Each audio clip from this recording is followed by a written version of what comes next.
morning. I am in Bisbee visiting my parents. And so this morning, a weird thing happened is the last couple of days, everything has been great and fine. And then I got down here and I drained. Everything's fine. I'm in a sterile environment.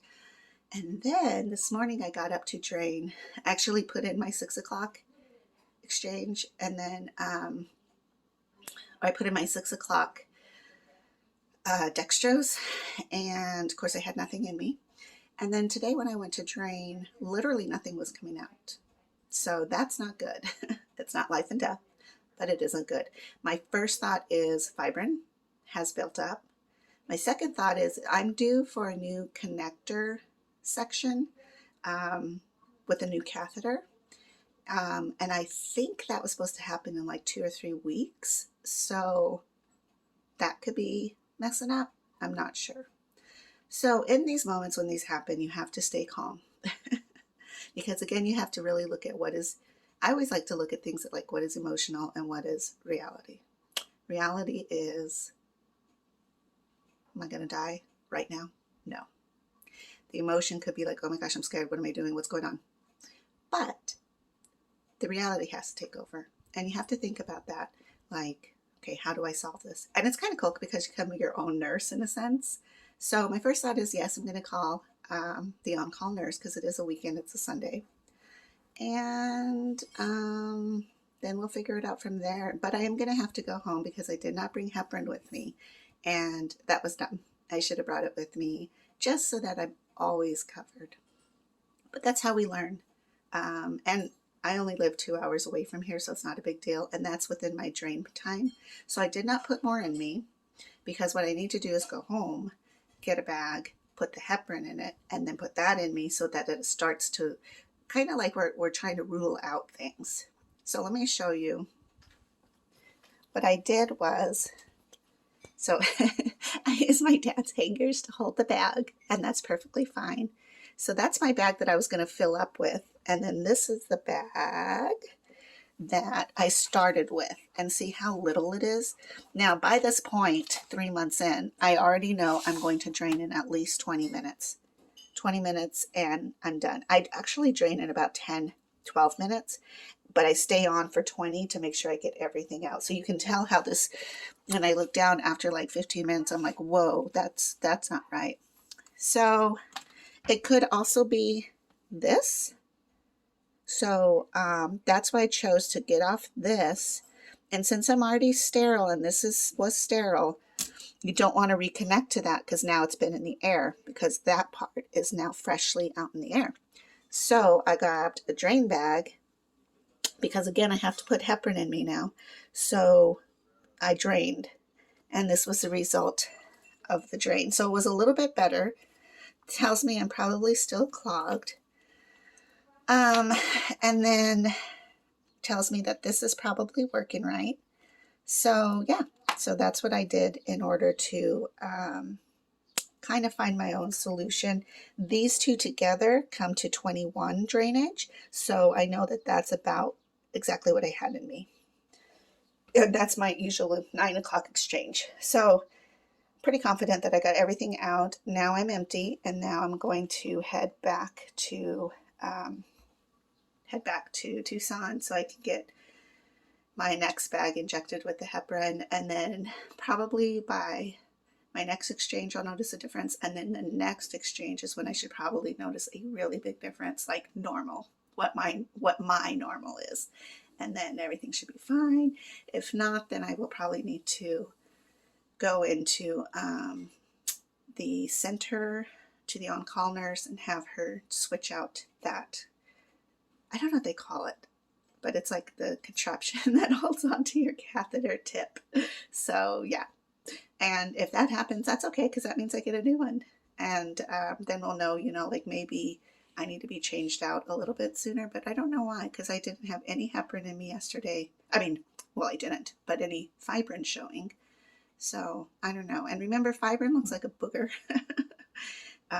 in your bag. It's not cloudy like you have peritonitis.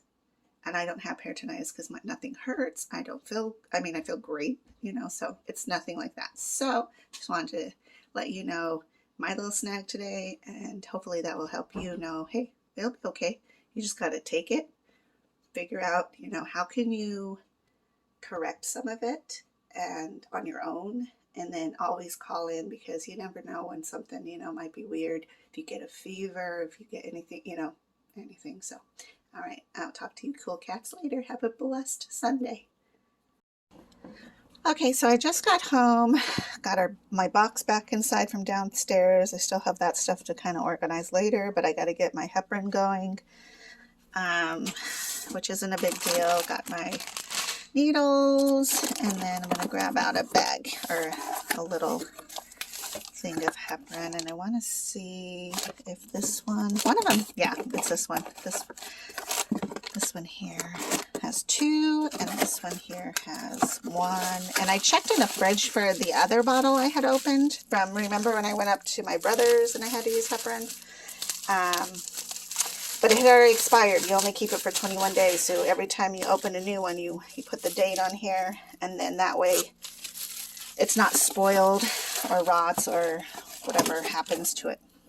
I'm not quite sure, actually. And so this morning I did the 6 o'clock exchange, which meant that I put in a yellow bag, and then I attempted at 9, and that's when all the problems arose. So I attempted to put in another yellow, but I'm going to go ahead and skip over to a green bag, which I should have in here. It's going to be able to pull a little bit more because my 9 o'clock didn't do its job, basically. So we'll see how this goes. So I'm going to take my blood pressure and my weight, and whew, it is hot. I'm so bummed to have to come home, but got to take care of myself. You know, you can't skip on these things. And I went ahead and called the dialysis nurse on a call, and she said to go ahead, do heparin, do what I'm planning to do. And then if I continue to have problems draining, to either call her back or give Beth a call in the morning and just tell her, because then from that point we'll figure out something else. But I think this will work. We'll see. Good luck, right? And next time I'll be ready. I'll just take it always with me. That's just always the better thing to do. That and blood pressure med, I thought, because if for some reason my blood pressure were to spike up, because now due to dialysis, I don't have to take it. My blood pressure is like perfect. So, but I better take that medication just in case something weird happens. You just don't know. And I needed to be more prepared. So now I know. So now I'm going to do this. All right. Talk to you guys later. Got everything set up. I'm going to flip my timer.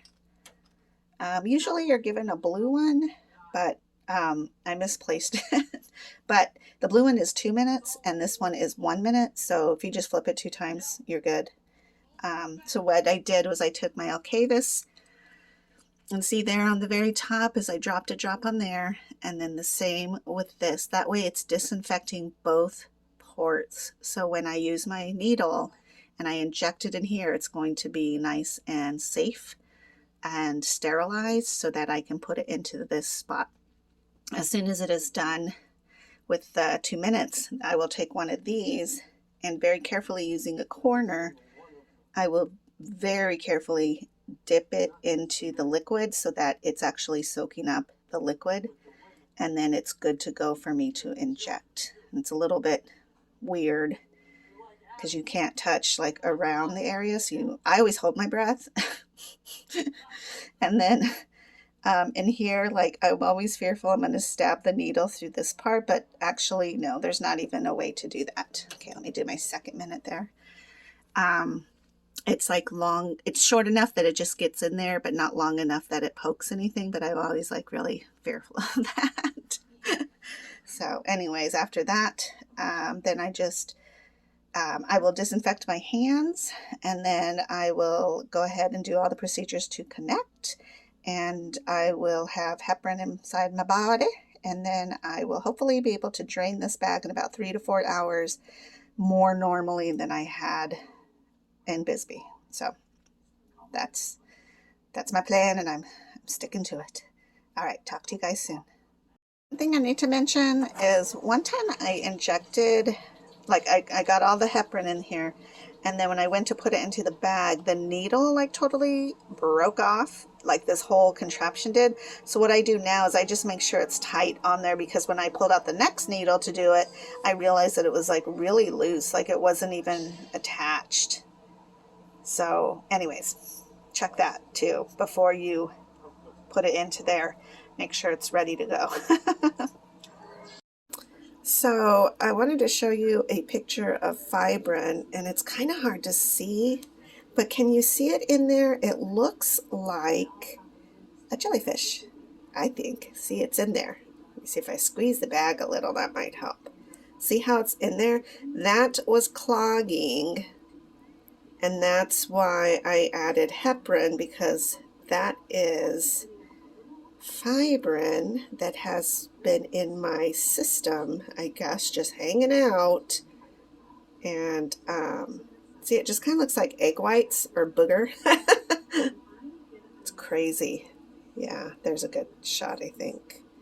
So it just hangs out, doesn't hurt, doesn't even make me feel like anything. My only thing was noticing that I didn't drain right, remember? So there is the culprit, I'm pretty sure. And the heparin did its job. It broke it down so I could get it through. And now I guess everything will be okay. All right, talk to you guys later.